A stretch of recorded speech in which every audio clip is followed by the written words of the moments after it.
Before we begin, remember to smash that like button, subscribe if you haven't, and share this with anyone who you think needs to hear this message. Also, if you want to support the channel, you can click the join button, become a member, and get access for free to the exercise performance course where I teach you to squat, bench, deadlift, shoulder press, do pull-ups, and dips. Not only that, but you will also get the audiobook of the Book of Puck, narrated by me, and also the exclusive podcast for members, the Coffee Cast, where we do weekly Q&As. Now that we've had that out of the way, let's begin.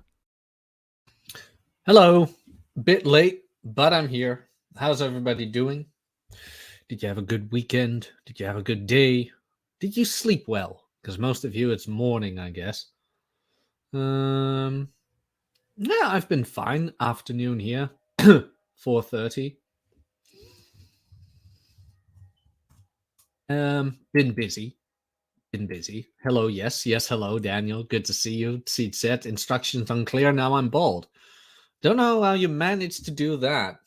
Maybe too much testosterone. They say that's it.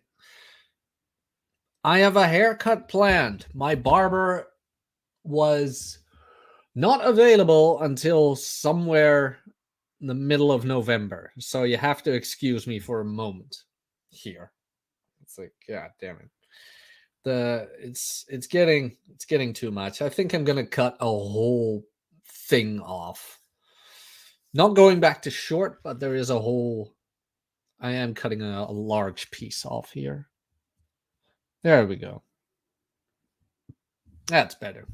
Hello, yes, hello, XRunner55. Did you find the Book of Puck link? Let me know if you found the link, otherwise I'll post it again for you. So, we're going to do one of these fitness information podcasts again. Because I was I ran into a case of injury. And instead of focusing on the injured limb, I figured, why not focus on the rest? This is something a lot of people forget. It's like, oh, but I have an injury on my knee, or I have an injury here, or an injury there. It's like, well, yes, but let's say you have an injury on your leg. An injury on your leg does not prevent you from training your upper body. You still have your arms, you still have your back, you still have your chest, you still have your abs, kind of thing. Your arms, I already mentioned those. And training those will, let's say you train for weight loss purposes. Training those will help increase your muscle mass. Increasing your muscle mass will increase your resting energy expenditure, helping you to lose weight. So instead of focusing on the one thing that's preventing you from training, why not focus on the things you can do instead of on the things you can't do? That's a whole large difference. Hold up.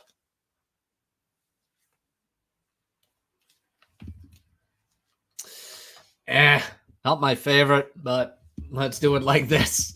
I look like an Aunt Nan or something. If you color my hair gray right now, I'm just an old lady.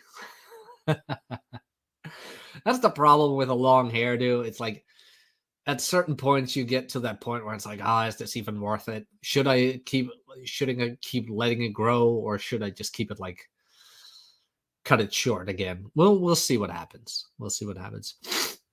But okay. I see this with physical therapists too, where some of them get it, some of them don't. Again, back to the leg, or maybe an arm, whatever. I have a beanie here somewhere. It's downstairs. They focus too much on the thing people can't do, and then they throw the baby out with the bathwater kind of thing, where it's like, oh, well, they can't train their arms, so let's not train at all. Where it's like, no, that's not really how this works. Like, the human body is more than just its injury. you know? It goes beyond that. And our physical therapist, Stuart McGill, I got this from him, Stan Efferding, and my own physical therapist, who look at things and look at the whole human body like, what can you do? Instead of focusing, no, you can't do it. No, what can you do? Let's say you can do squats, but you just can't squat heavy. Well, how heavy can you squat without having pain? Well, let's keep doing that because you want to keep training that muscle. You want to keep training to get the injured muscle stronger instead of weakening it even more into not being able to do anything at all. Make sense? And we're 5 minutes in and I've already made my point. So if you have any questions about that, please let me know. Because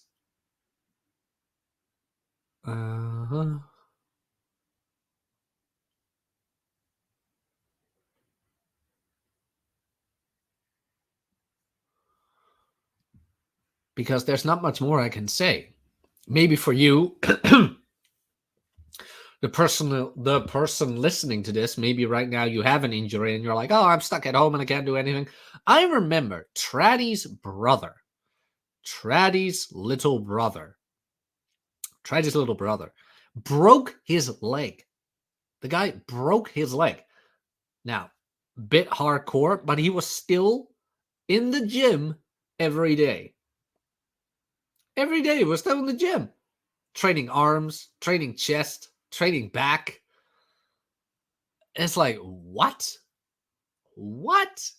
And training his other leg. It's like, what the hell? He sat there with his leg in cast on the bench, just bench pressing away, doing curls. It's like, what the hell? What the hell? Kept doing it. Triceps, biceps, shoulders, kept doing them while the leg was in a cast. He was walking on crutches, so maybe that helped a bit. If you're in a wheelchair, it makes it a bit harder. But he was on crutches in the gym, and I was like, what the hell? This kid is dedicated. He's a hell of a lot stronger than I've ever been. I'll tell you that much. But that was some darn dedication. That's the thing. A lot of doctors would say, oh, take your rest. Yeah, but you need to grow stronger as well. More resilient, I would say. Not per se stronger, but just more resilient. Being able to, like, not grow weak. Makes sense? Just have a certain level of maintenance instead of letting it all fall to the wayside. That's me. That's how I approach these things. Traddy once broke his foot. So what the hell? So instead of me saying, well, we're not going to squat or anything, I was like, okay, let's see what you can squat without pain. So we start with the empty bar, then 30 kilos, 40 kilos, and at a certain point we hit 60, and he was like, okay, yeah, that's where the pressure comes on. I was like, oh, okay. We went to 50, and we built that up slowly. Because at 60, the pressure was already there. And since the pressure was already there, I didn't want to antagonize it. So that's also something you need to take into consideration, that you do not want to antagonize said injury that you have. Make sense? Had that with a bicep and really had to work around it. Damn. Yeah. Man, I am, knock on wood, till this day, I have not injured my bicep again, knock on wood, because I have seen some horrible, terrible, atrocious bicep injuries, especially during deadlifting or whatever, where the bicep just snaps. It's like, oh, really? It's like, oh. That will do a number on you. It's like, oof. Absolutely terrible. Absolutely terrible. They have to reattach the thing. Even my kickboxing instructor had something. His bicep. There was something with his bicep. It didn't fully snap. But it was not in the place where it was supposed to be. So it was odd, was different. And I asked him about it. He's like, well, it's still on there, so they can't operate. But it's not as much on there. I'm like, damn. I was like, ugh. Like I said, the worst thing I ever had was I dislocated my hip, which wasn't pleasant either. Would not recommend. 0 out of 10. Would not recommend. That was the worst thing I get. And other than that, I dropped a 15 kilo, which is about 40-pound plate on my toe. Also, not recommend. Would not recommend. No, absolutely not. Oof. Almost started wearing safety shoes in the gym. They squat horribly, I tell you that much. So yeah, that's about train what you can train. The reason I say that is, like I just mentioned, a lot of people get bedridden, homebound, don't do anything. And because they don't do anything, they tend to get weaker overall. I have that right now. Family member hospitalized, but it's mostly the leg. And a physical therapist is visiting him, and I asked them, like, do they give you something to do for upper body? No, they're focusing mostly on my leg. I'm like, yeah, I get that they focus on the leg, but still, they don't give you anything for your arms or whatever. No, it's like, and I found that odd. I was like, huh? Because these days you have like these hand cycles as well. You know, the steps you can put under the desk and cycle. You can put that on the desk as well, and then you go like that. Movement. You keep moving. You're increasing that caloric expenditure. But for some odd reason, they're not recommending it to him. Where I'm like, why not? Why not? And of course, they're not going to listen to me because who am I? And I don't work at the hospital. It's like, I know. And now I figured out why. I dropped a 70-pound dumbbell on my iPhone one time. Myron increases. No, Myron intensifies. What did the girls think about your broken iPhone? Drop the bar on my chest. Not fun. Oh my God, X-Runner. Oh, that sucks. I never dropped it on my chest. I was stuck under it a couple of times without a proper spotter. I was stuck under it once without safety bars, and I had to roll it like in front of me over my hips. It's like, that hurt like hell. That seriously hurt like hell, where I was like, oh God, no, please, no, not again. It's like I said, learn from the mistakes I made, man. Learn from the mistakes I made. That's why I keep telling my clients as well, have safety bars. Have safety bars there. Whatever you do. And if you need me to help you with your strength training, go visit the Personal Accountability Program. Go do that. But yeah, I have made some terrible mistakes, which was like, it's so odd because I used to train in the Smith machine. For people who don't know, it's like a squat rack, but the bar is guided. So the bar is literally in between two pillars, sort of say, so it can't move back and forth. Can only move up and down. But I used to squat and bench in that thing. And then I started benching and benching. Sorry, I started squatting and benching with free weights, and that was completely different than what I've ever done in the Smith machine. It's like, by God, this is, what's all this then? I need to balance? What? My neuromuscular system is activated? What? What's all this then? And if you just take it slow and you're patient, you learn and you adapt and you become stronger and things like that. And eventually I was able to do a double body weight squat. I can't do it again, by the way, not now. I have not trained for strength in ages. I train for maintenance right now. Not even strength maintenance, just body maintenance, which is fine by me. I might get back into the whole strength thing again, but it's just so much work. Like, I won't go back to amateur powerlifting. Absolutely not. Like 20 sets per week kind of thing, 20 squat sets per week. It's like, oof, that's just abysmal. That's just absolutely abysmal. But if you want, you can do it. Because that's the thing with powerlifting programs. You start out with about 10, then 15, then 20 sets per muscle group. And then you taper it down a bit. You go to the meet, and then you start all over. That's what I used to do. I used to have 3 blocks, so 4 months. Am I saying that correctly? Yeah, about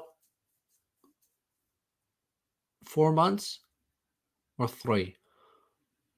3, 9. Yeah, about 3 months. So 3 weeks of training. Yeah, 3 weeks of training, 1 deload.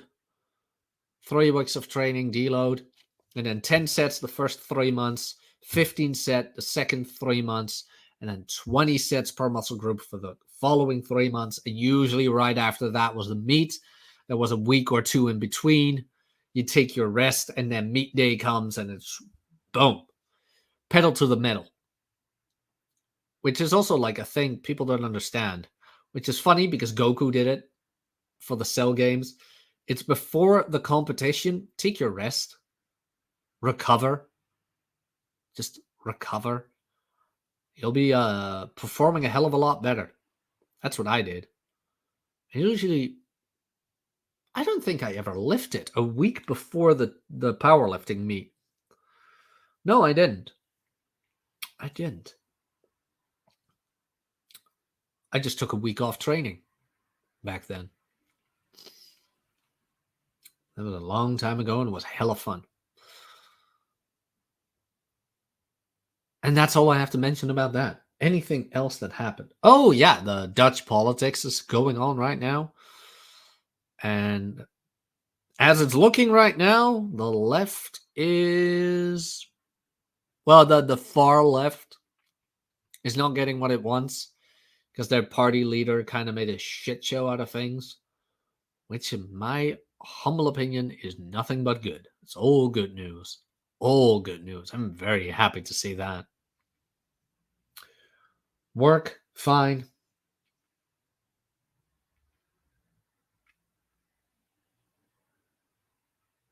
Yeah, not much to add. Not much to add to them. No honesty. You guys want to do a gendernomics one? A gendernomics post? Let's see. Black Label Logic. See if I can find something that we can discuss. Da, da, da, da, da. Ba, ba, ba. Hey. Where are they? I know they're on the lube oil, Unlimitable Man. What? What's that? Oh, I read that wrong. Subreddit. No. It's not a Mary Red Pill, is it? Da da da da. It's not there. Oh, wait, they took it down? Really? No. I hope not. No. Logic denier? They wouldn't. They wouldn't have, right? They took down Carl's post? Oh, wow. I think they did. So now we can't. Wow, they did. They did. I can't find Carl's posts. They were on the archive. They were there. So no. Really? That's interesting. Oh, wait. Oh, there we go. Got it. It wasn't. Okay, found it. Found it. No worries. No worries. So apparently, I was looking at like Ask TRP, TRP, MRP, but apparently there's a to the right you have blogs, and it's over there. It's like, what? And this is a long one. Let's do it. House of Spurgs. Let's do it. House of Spurgs. There we go. Here. Let's read this one. Funny. If you have any questions in between, I'll get to super chats later. House of Spurgs. I've made a little bit of a comeback to the Soyosphere as of late, after going through a few things in real life that makes this somewhat difficult to write. It's been quite a while since I've written in Carl's voice, so I'm a bit like Bambi on the ice here, trying to catch my footing and collect my thoughts for this post. There isn't any new knowledge in here. Quite frankly, it's been a long time since there was any content in the manosphere that isn't a restatement at best or straight plagiarism at worst. Alternatively, Red Pill Take On, which is more like commentary on the news using the basics. In my time in this space, off and on, for going on 2 decades, Carl was here 20 years, I've seen the same cycle play itself out again and again, and I'm starting to get that red pill prophetic vision. Right now, I estimate that the sphere is at the storming phase, just as it was at the performing phase before the real upheaval of 2019. The cycle repeats itself. Every time there is a dark age, then a renaissance, then an enlightenment. But before we can make it to the industrial age, someone spurgs the hell out, and we start over again. I think this is good to some extent, as it cleans out the space, so that new plants can grow. But it's also bad, because, in my experience, the people who make their F it, I'm out calls are never the ones you want to F off. The people who stay are often the ones with no other options. The ones who leave are often the ones who have other options. So again, my better judgment, I thought I'd rip off a movie title. I really wanted to go with the big spurg to stick with a financial theme. And guess what the downfall was going to be this time? Let's see. Focus on receipts over content. This is sort of obvious for me as an anon, which is also quite a prolific writer and content creator in this space, who is also. However, if we look at the most recent example of spurging out, it didn't come from anons. It came from men who, in their own words, put their face, livelihoods, and families out there. There wasn't a single anon in that group, and early on, the face out there, heavy hitters, in terms of original content production, such as Ryan and Rollo, rapidly withdrew their association. Prior to this, there had been wide condemnation of anons within this space. For some reason, I'm the exception to that rule. Anyone who disagreed with the widely accepted strategy were condemned not on the basis of their content being poor quality, but rather because they failed to show receipts. My stance on this has always been that the content speaks for itself. If the content has a certain level of quality, contains enough insight, teaches you something, and inspires you to action, then that content is good. If that content is of questionable quality, contains no original insight, doesn't teach you anything you couldn't get from the bargain bin at Walmart, and doesn't create a desire for action in you, then that content has no value. Action is the most important part, because no one ever got laid by being able to quote Rolo, Ryan, myself, or any other content creator.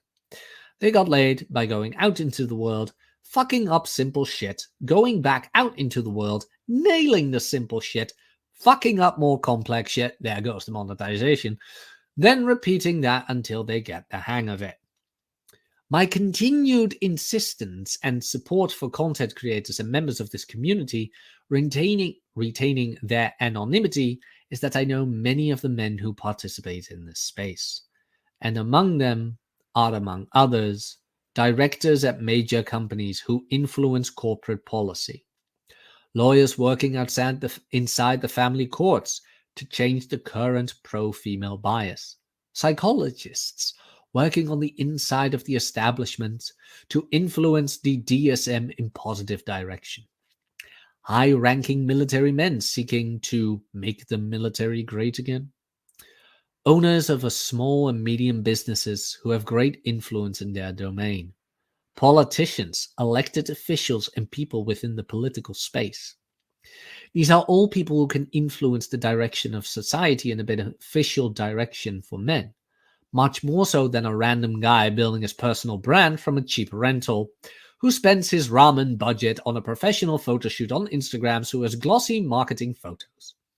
However, the men that actually have something to lose, meaning they actually have jobs, families, and livelihoods, as opposed to people with a Twitter account, rented Instagram models who are going broke, require anonymity in order to participate in this space. Oversaturation of the market. I wasn't sure I wanted to mention this, but to make the WWE analogy, it used to be that you could only watch wrestling at occasional local shows and once a week on television. Now there is Raw on Mondays, SmackDown on Tuesdays, NXT on Wednesday, Main Event on Thursday, Superstars on Friday, monthly pay-per-views on Sundays. Just keeping up with all this is easily 20 hours a week. Add another brand of wrestling, dirt sheets, news, and other programming, it could probably reach 40 hours a week. Same with the content in the sphere. I know bitching about there being too much content is a bit strange, but I do actually believe in that. Between weekly posting schedules for long-form articles, 2 to 3 hour daily podcasts, probably more, the marathons starting with Red Morning at 9 a.m. EST and ending with Red Evening at midnight, that's a full 14 hours of almost continuous content. Cool. My show was named in this. Oh, that makes me, I don't know, man. This makes me proud. I don't know. Why am I'm proud of that. I think that's pretty awesome.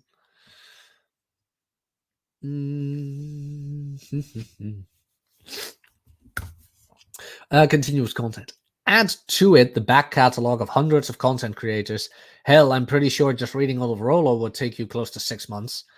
When are people supposed to go to the gym, get laid, eat nothing but meat, vegetables, raw, boiled, steamed, build their personal brand, build their businesses, and tan their asshole? Continued commercialization. Another sacred cow. Back when Illimitable Man wrote his Monetization of the Manosphere essay, he caught a lot of flack and was misinterpreted to a great degree, both willfully and by second-hand reposts. The main takeaway from that essay for me was that if commercialization became too easy and anyone with a domain, Twitter account, and 5 hours of time can create 50 posts, spam links on Twitter, and make a few hundred a month from it, then that becomes a threat to the intellectual integrity of the space, and it makes this niche very attractive to scam artists. He was right in that. The onslaught of derivative brands I ran into when I logged back into my account after 6 months without logging in was not much an onslaught as an avalanche. Oh my god, I need to retweet this right now. Carl was ahead of his time.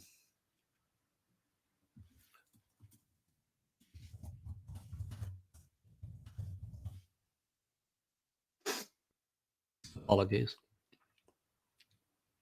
All of them with the 3-word intro, all with the I teach you how to live more X by Y, contact me at Z, all following the same post pitch pattern. All using the Dick Ride Bigger account strategy proves that in retrospect, Limitable Man was right in a lot of what he said in that essay. This space has been invaded by snake oil salesmen and clout chasers, all out to market products they do not have, with content they haven't created, on websites with the same WordPress theme, through social media profiles that look more like one guy running a massive pyramid scheme than authentic individuals. When did he write this? 3 years ago. Damn. These will be the cause of the next spurk the fuck out phase, as the tradcons using the exact same tactics were the cause of the last. When their easy money made for little work becomes threatened, expect the same thing to happen that happened with the trad marketers. Closing thoughts. I marked storming as green in the graphic because I think that's roughly where the space is right now for the main content creators as I see them. I'm by no means calling on the Soyosphere spurgs, just observing that in this space they probably make up the majority, if not sizable minority of the population.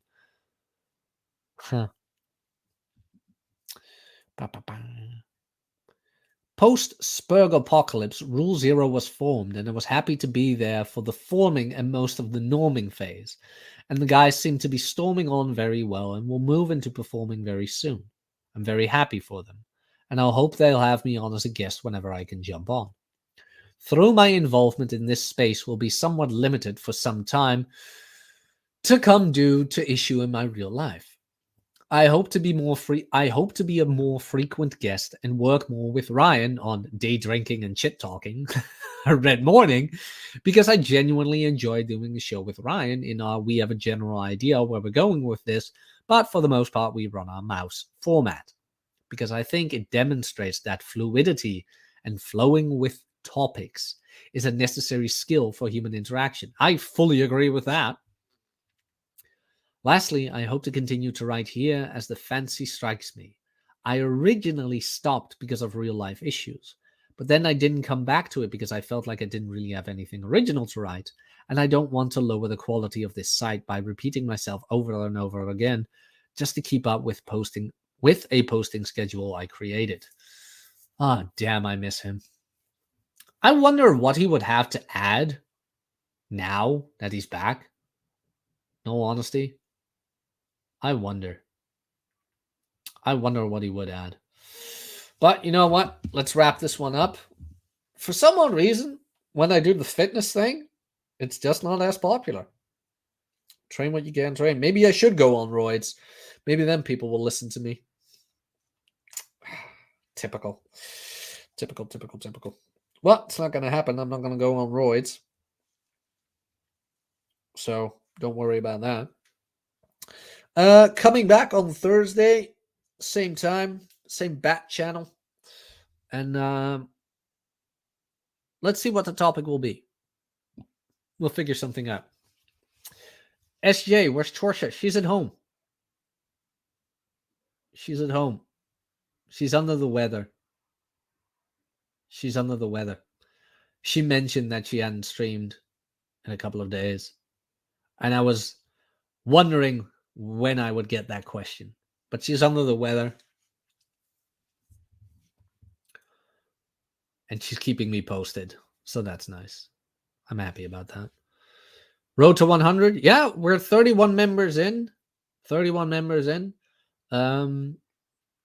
Like I mentioned, If you become a member and you want to support the channel, you will get the Book of Book audiobook for free, my version of it, and you will get Gendernomics 1 and 2, the audiobook bundle, for free as well. If you're a member, you can go to the community tab and you can download those 3 audiobooks for free. And when we do reach 100 members, I will narrate Alpha Moves by Ian Ironwood, and we'll post that for free to download for members as well. So there you have it. Again, if you want to support the channel, click the join button. Hit the like, subscribe if you haven't, comment down below your thoughts of this show. And if you need some help with your fitness training, help me help you, the Personal Accountability Program, please go check that out. Old Student is a client of mine. He is making great progress. He has made great progress in his form and in his tempo, and I love to see it. Guys, thank you very much for hanging out with me today, and I will see you Thursday. Cheers.